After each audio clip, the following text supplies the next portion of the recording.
Hello friends, welcome to युक्ति professional classes. मैं हूं युक्ति और इस वीडियो में मैं आपके लिए लाई हूं नया act, national security act 1980। I hope ये वीडियो आपकी प्रिपरेशन में हेल्पफुल रहे। और अगर आपने मेरे चैनल को सब्सक्राइब नहीं किया है तो मेरे चैनल को सब्सक्राइब, शेयर, लाइक जरूर करिएगा। चलिए अब हम स्टार्ट करते हैं। तो सबसे पहले ये एक्ट नंबर है 65। इसका इनेक्टमेंट डेट और कमेंसमेंट डेट दोनों ही 27 दिसंबर 1980 है। हिंदी में इस एक्ट को बोलेंगे राष्ट्रीय सुरक्षा अधिनियम 1980। ठीक है, और ये इसका एक्सटेंट जो है ये होल ऑफ इंडिया। चलिए, तो सबसे पहला क्वेश्चन है, under the national security act 1980 the term detention order refers to. तो राष्ट्रीय सुरक्षा अधिनियम एक्ट के निरोध आदेश का अर्थ क्या है? तो इससे जो रिलेटेड है, इसका राइट ऑप्शन है धारा 3 के अंतर्गत बनाया गया आदेश, an order made under section 3। Explanation देख लेते हैं। As per section 2 clause B, detention order means an order made under section 3। It authorise prevention detention, रोकथाम हेतु निरोध है ये ना। तो आप यहाँ पे देख सकते हैं कि किस किस क्लॉज में दिया है। तो देखो 2B में डिटेंशन ऑर्डर डिफाइन किया है। 2A में आप देखेंगे तो एप्रोप्रिएट गवर्नमेंट, जिसमें सेंट्रल गवर्नमेंट और स्टेट गवर्नमेंट जो भी ऑर्डर इशू कर रही है उसके हिसाब से डिपेंड होगा ये। फिर है फॉरेनर, तो as defined in foreigner act 1946। 2D में दिया है पर्सन इंक्लूड अ फॉरेनर, और 2E है स्टेट गवर्नमेंट जो एडमिनिस्ट्रेटर है, और इन केस ऑफ यूटी है ना, यूनियन टेरिटरी के केस में।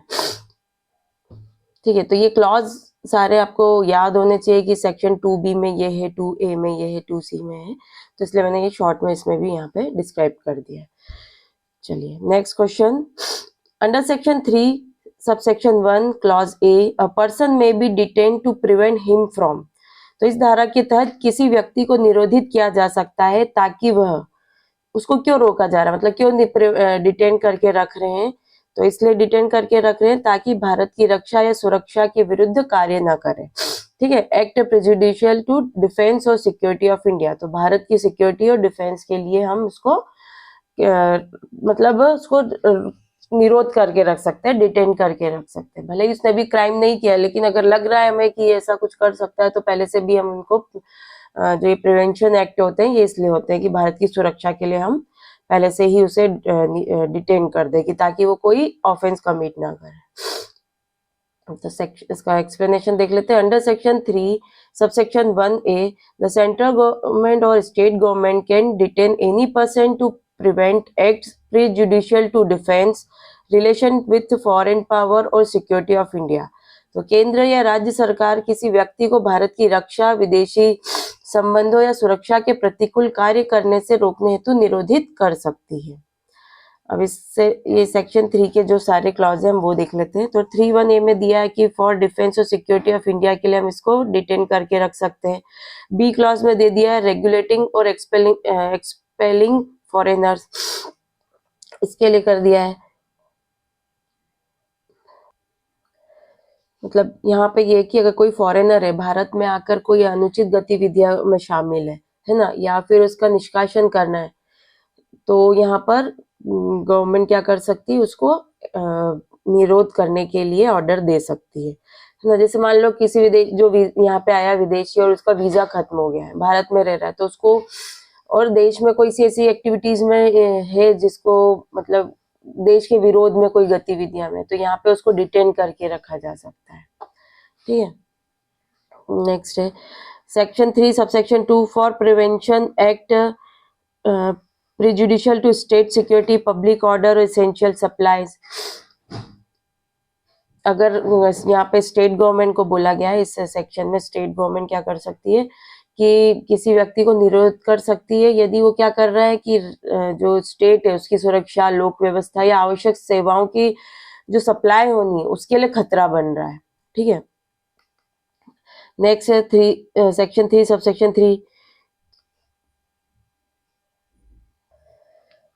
तो थर्ड क्लास में जो है डिस्ट्रिक्ट मजिस्ट्रेट जो है, डीएमओ, पुलिस कमिश्नर क्या कर सकती है, किसी भी व्यक्ति को डिटेन कर सकती है, उसको जो 3 महीने तक की कर सकती है, लेकिन इसको 3 महीने के लिए और बढ़ाया जा सकता है, लेकिन 3 महीने से ज्यादा नहीं हो सकता, मतलब टोटल 6 मंथ तक ये जा सकता है।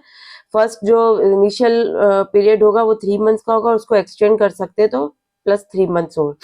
तो कौन कर सकता है? सेक्शन 3 सबसेक्शन 3 में डिस्ट्रिक्ट मजिस्ट्रेट या फिर पुलिस कमिश्नर।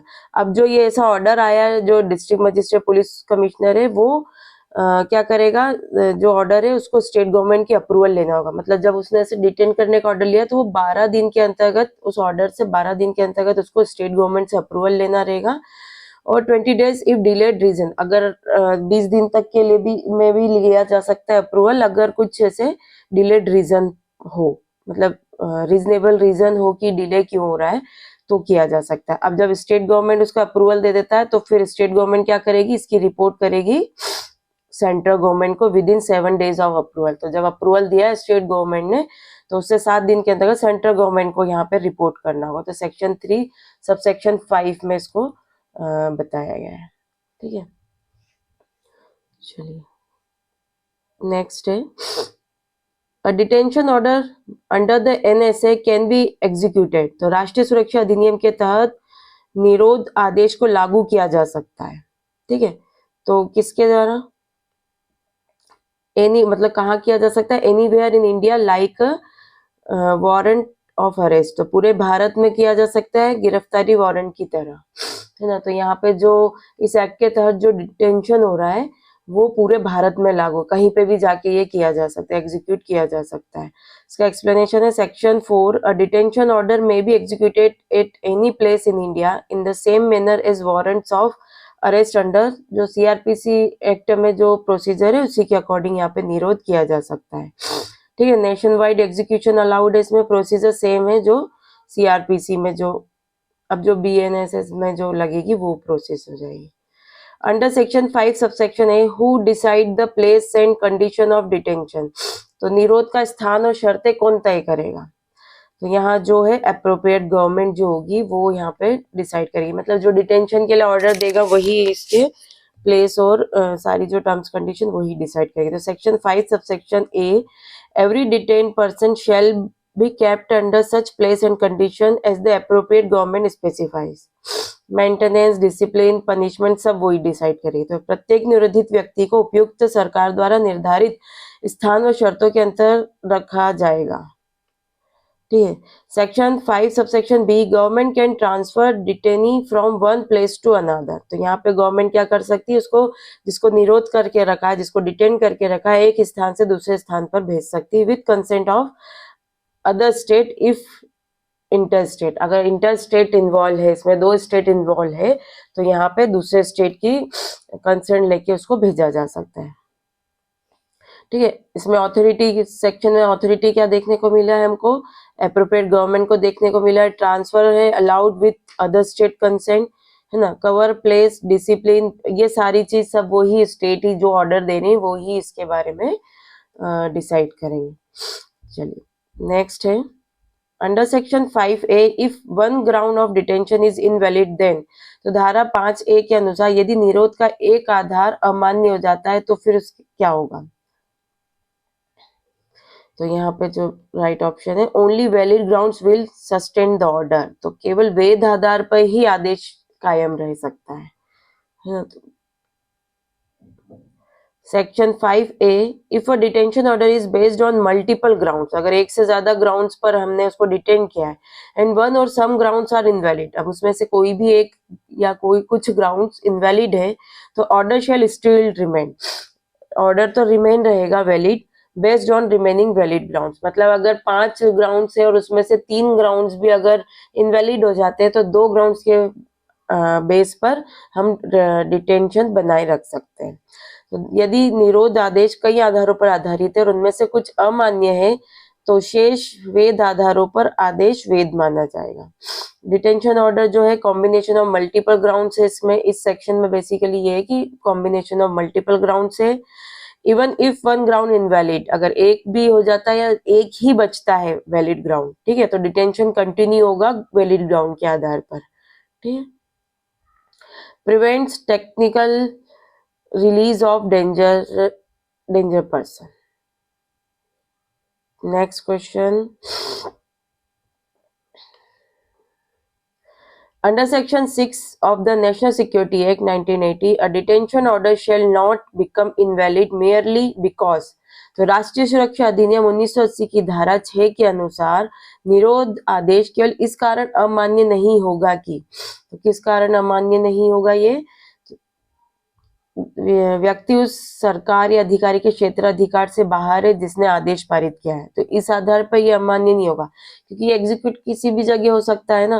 तो यहाँ पे अगर एक स्टेट में दिया है और वो उसकी लिमिट से बाहर है, जिसने ऑर्डर किया है उसकी टेरिटरी से बाहर है, तो भी ये अमान्य नहीं होगा, ठीक है। और दूसरा है the detention place is outside jurisdiction, है ना, निरोध का स्थान क्षेत्राधिकार से बाहर है, तो इन दोनों ही ग्राउंड्स के आधार पर ये इनवैलिड नहीं होगा, मतलब ये एग्जीक्यूट किया जा सकेगा। एक्सप्लेनेशन है section 6 clause A, detention order valid even if person is outside jurisdiction, अगर ज्यूरिडिक्शन के बाहर भी रह रहा है तो भी ये वैलिड है। और section 6 clause B, detention order valid even if detention place is outside jurisdiction, ठीक है। तो यहाँ पे क्या दोनों चीज, पर्सन क्या है, आउटसाइड ज्यूरिडिक्शन है पहले क्लॉज में ये, और इधर क्या है, डिटेंशन प्लेस की बात की है जो आउटसाइड ज्यूरिडिक्शन है, ठीक है। तो दोनों में यही है कि वो आउटसाइड पर्सन भी बाहर हो ज्यूरिडिक्शन के तो भी वो वैलिड है, प्लेस जो है वो भी बाहर है ज्यूरिडिक्शन के तो भी वो वैलिड है। चलिए नेक्स्ट है, if a person against whom a detention order is made abscond the government में, यदि किसी व्यक्ति के विरुद्ध निरोध आदेश जारी हुआ है और वो फरार हो गया है तो सरकार कर सकती है ना। अगर किसी को डिटेन करने के लिए ऑर्डर दे दिया गया है और वो भाग गया है तो फिर सरकार क्या करेगी, तो क्या करेगी, make a report to magistrate and issue an order to appear, तो मजिस्ट्रेट को रिपोर्ट भेजा जाएगा और व्यक्ति को उपस्थित होने का आदेश दिया जाएगा। तो एक्सप्लेनेशन हम देख लेते हैं। तो यहाँ देख लेते हैं सेक्शन 7 सबसेक्शन 1 क्लॉज है, गवर्नमेंट या officer report to magistrate if person abscond, है ना, तो अगर वो फरार हो गया है, एब्सकॉन्ड हो गया है, ठीक है, तो यहाँ पर क्या होगा, रिपोर्ट बनाई जाएगी मजिस्ट्रेट को दी जाएगी। फिर क्लॉज बी में बोला गवर्नमेंट कैन ऑर्डर हिम, है ना, वाया जो गजेट है उसके थ्रू ऑर्डर देगी, to appear at a specific place और टाइम, उसको टाइम और प्लेस बता दिया जाएगा गजेट में, ऑफिशियल गजेट में कि इस टाइम पे इस प्लेस पर उसको आना है, ठीक है, राजपत्र में ऐसा नोटिस दे दिया। फिर यहाँ पे जो प्रोसीजर अप्लाई होगी, जो सेक्शन है वो सीआरपीसी पे जो दे रखा है, प्रोक्लेमेशन, अटैचमेंट ऑफ प्रॉपर्टी वगैरह, ये सारे इस चीज में लागू हो जाएंगे। फिर सेक्शन 7 सब सेक्शन 2 में बोला गया है। फिर सेक्शन 7 सब सेक्शन 3 में क्या बोला है कि अगर डिसऑबे किया गया, अगर कोई रीजन नहीं है और वो उपस्थित नहीं होता है, ठीक है, तो अगर उसने पालन नहीं किया है तो उसको पनिशमेंट दी जाएगी 1 ईयर इम्प्रिजनमेंट और फाइन और बोथ दोनों दिया जा सकता है और 1 साल तक की सजा दी जा सकती है। और ये जो ऑफेंस होगा इसके तहत ये कॉग्निजेबल ऑफेंस माना जाएगा, ठीक। तो सेक्शन 7 याद रखिएगा, सेक्शन 7 सब सेक्शन 1 में बोला गया कि अगर वो फरार हो जाता है तो रिपोर्ट बनाई जाएगी, उसको बी क्लॉज में बोला है ऑफिशियल गजट में इसके नोटिफिकेशन दिया जाएगा कि उसको आना है, ठीक है, अपीयर होना है। और अगर वो नहीं होता है तो फिर क्लॉज 2 में जो बोला गया है कि सीआरपीसी के सारे प्रोसीजर लगेगी, और अगर वो नहीं आता है तो क्लॉज 3 में बोला गया है कि 1 साल की पनिशमेंट या फाइन बोथ होगा और ये कॉग्निजेबल ऑफेंस होगा, ठीक है। नेक्स्ट क्वेश्चन है, as per section 8 subsection 1 of the NSA the grounds of detention must be communicated to the detainee। अब किसी व्यक्ति को डिटेन किया जा रहा है तो निरोध के आधार व्यक्ति को बताने चाहिए, ठीक है, तो यहाँ पे उसको बताया जाएगा सेक्शन 8 सबसेक्शन 1 के तहत बताया जाएगा। तो कब बताया जाएगा उसको, with in 5 days and in exceptional cases 15 days, तो 5 दिनों के भीतर, और विशेष परिस्थितियों में 15 दिन के अंतर्गत उसको इस ग्राउंड्स को बताया जाएगा। Section 8 subsection 1 grounds to be communicated within 5 days extendable to 15 days with written reason। Detainee must be given opportunity to make representation to the government, ठीक है, तो उसको अपॉर्चुनिटी दी जाएगी अपना पक्ष भी रखे। Section 8 sub section 2 government need not disclose facts against public interest. और अगर पब्लिक इंटरेस्ट है तो जरूरी नहीं है कि उसको ये ग्राउंड्स बताएं, है ना। तो यहाँ पर गवर्नमेंट के पास ऑप्शन है कि वो, मतलब ऑप्शन नहीं, अगर पब्लिक इंटरेस्ट है तो यहाँ पे फैक्ट्स डिस्क्लोज करना जरूरी भी नहीं है। चलिए नेक्स्ट है each advisory board under section 9 shall consist of. तो धारा 9 के तहत प्रत्येक सलाहकार बोर्ड में होंगे तो 3 पर्सन हु आर और हैव बीन और are qualified to be high court जजेस। मतलब उच्च न्यायालय के न्यायाधीश रह चुके हो या बनने के योग्य हो, तो ऐसे 3 मतलब ऐसे न्यायाधीश, ऐसे व्यक्ति 3 होने चाहिए एडवाइजरी बोर्ड के तहत। इसका एक्सप्लेनेशन देख लेते हैं। सेक्शन 9 सब सेक्शन 2 में बोला है एडवाइजरी बोर्ड के बारे में कि उसमें 3 पर्सन होंगे जो क्वालिफाइड होंगे कैसे हाईकोर्ट जज के रूप में। और सेक्शन 9 सब सेक्शन 3 में बोला है one of them a current और फॉर्मर हाईकोर्ट जज इज चेयरमैन। उनमें से एक कौन होगा, एक चेयरमैन बनाया जाएगा। और for UTs prior approval of state government required. अगर यूनियन टेरिटरी के लिए है तो वहां पे स्टेट गवर्नमेंट की अप्रूवल भी रिक्वायर्ड होगी। चलिए आज के लिए इतना ही, मिलते हैं हम नेक्स्ट वीडियो में। Thank you.